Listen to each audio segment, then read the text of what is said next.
Bonjour et bienvenue dans cet épisode spécial du podcast Suis ton flow. Si vous me découvrez aujourd'hui, je m'appelle Stéphanie, je suis formatrice indépendante spécialisée en création et gestion d'entreprise et particulièrement sur l'aspect purement administratif. Vous êtes déjà nombreux à m'avoir sollicité sur le fonctionnement d'un organisme de formation et à m'avoir demandé si je pouvais vous accompagner dans ces démarches. Parce que j'ai créé mon propre organisme de formation et parce que mes formations sont éligibles au financement, dont le CPF pour celle qui apprend à créer et gérer sa micro-entreprise. J'ai refusé toutes les demandes pendant plus d'1 an, mais j'ai fini par créer un programme pour répondre à vos besoins. Cet épisode est donc le premier d'une série spéciale de 3 épisodes sur les organismes de formation pour vous donner déjà un certain nombre d'éléments et pour que vous compreniez la philosophie de la formation que je vous propose.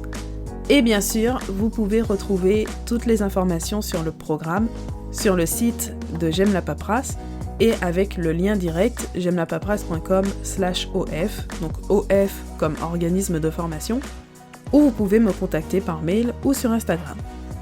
Passons donc à l'épisode du jour, je vous souhaite une bonne écoute. De plus en plus d'infopreneurs, donc des créateurs de produits digitaux, s'interrogent sur la pertinence de créer leur organisme de formation ou décident simplement de sauter le pas. Mais de l'extérieur, il est bien difficile de s'imaginer ce que ça implique. Donc concrètement, au quotidien, comment fonctionne un organisme de formation ? Est-ce que ça fait une vraie différence avec l'activité d'infopreneur quand on fait de la formation en ligne ? Donc avant de parler de l'aspect gestion, rappelons déjà en quoi consiste la création d'un organisme de formation. On se place dans l'hypothèse d'un formateur indépendant qui va créer ses propres formations et les commercialiser. Donc on va distinguer 2 grandes étapes dans la création de l'organisme de formation. La déclaration d'activité, donc c'est la création proprement dite, qui va officialiser le statut d'acteur de la formation professionnelle avec l'attribution d'un numéro de déclaration d'activité, le NDA. Et on a la certification Calliope, où jusqu'au 31 décembre 2021, on a le Datadoc, mais voilà, c'est presque fini, donc on va parler directement de la certification Calliope, qui atteste de la validation des critères qualité qui figurent dans le référentiel national. Donc c'est une certification qualité qui n'est pas une démarche obligatoire, mais par contre qui, à partir du 1er janvier 2022, sera obligatoire pour accéder au financement. Donc en résumé, ça ne fait que 2 étapes, mais en pratique, il faut ajouter tout un travail de préparation pour comprendre les enjeux, la réglementation, la démarche qualité et adapter son organisation pour respecter tout ce cadre.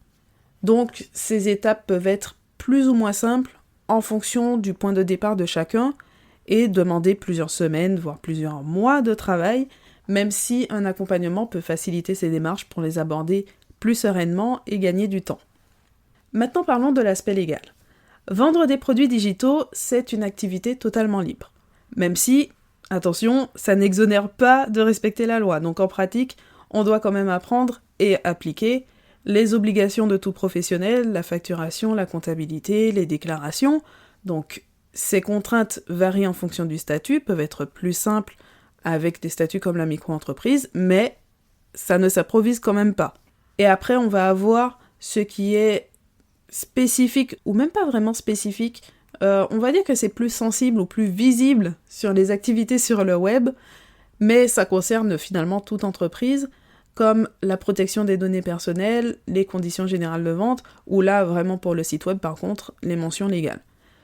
Enfin bref, tout ça pour dire que, comme toute activité indépendante, un infopreneur doit respecter un certain cadre juridique.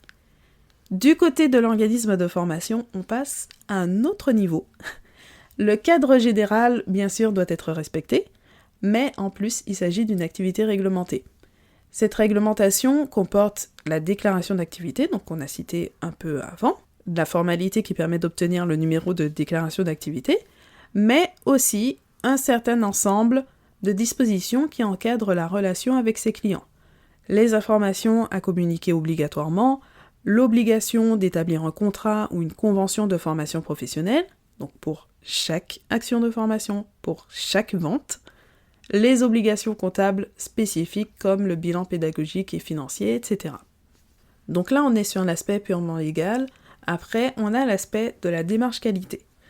Pour obtenir la certification Calliope, il faut démontrer au cours d'un audit que l'organisme de formation respecte bien les attentes du référentiel qualité. Ce référentiel comporte quand même 32 indicateurs qui sont regroupés en 7 critères.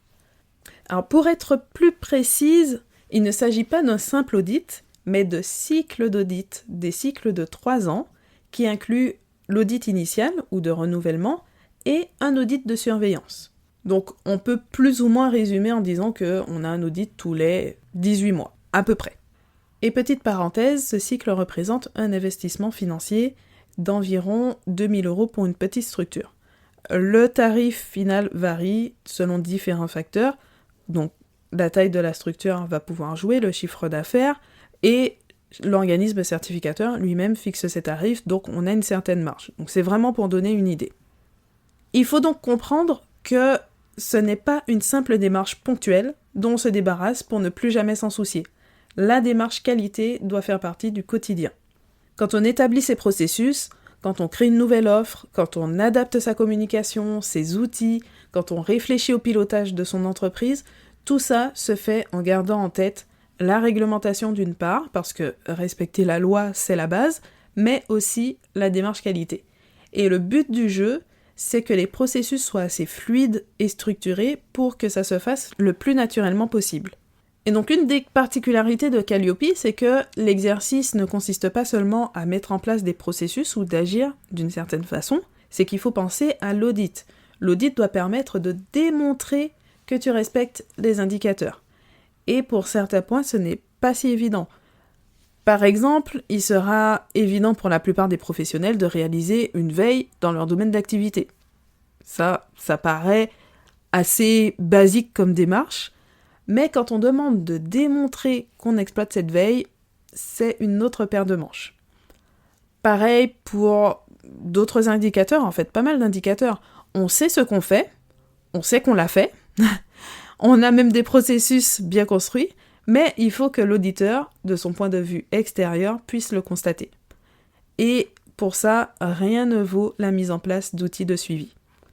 Donc c'est un pli à prendre, mais une organisation assez soignée, c'est un atout vraiment important, vraiment précieux face aux contraintes de l'activité de formateur professionnel.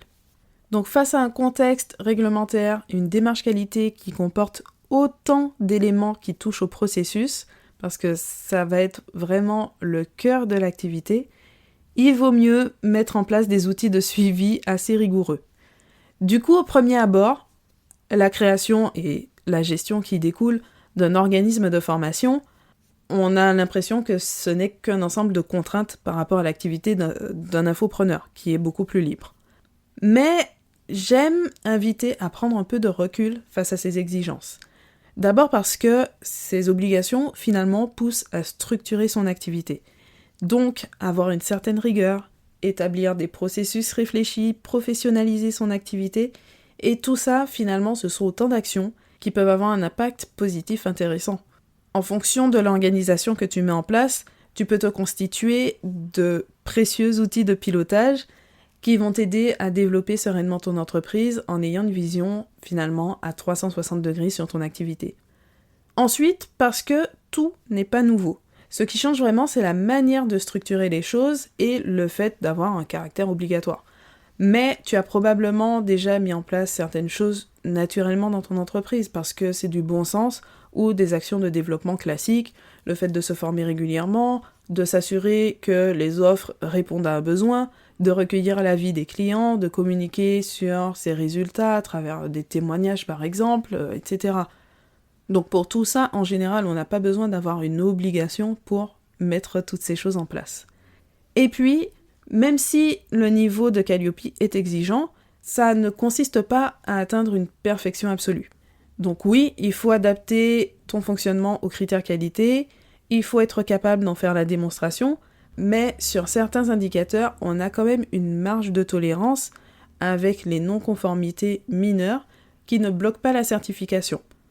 Bon, c'est dans la limite de 4, ensuite il faut quand même mettre en place un plan pour pouvoir résoudre ces non-conformités, Mais ça veut dire que ce n'est quand même pas quelque chose de bloquant au moment du passage de l'audit, et ça souligne l'importance de l'amélioration continue qui reste une notion vraiment, vraiment importante dans l'organisme de formation et finalement comme dans toute entreprise.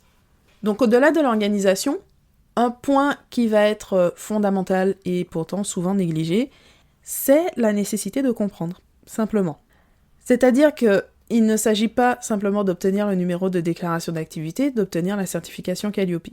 Alors techniquement, oui, mais pour pouvoir appliquer la réglementation et même la démarche qualité, il faut commencer par savoir ce que l'on doit respecter.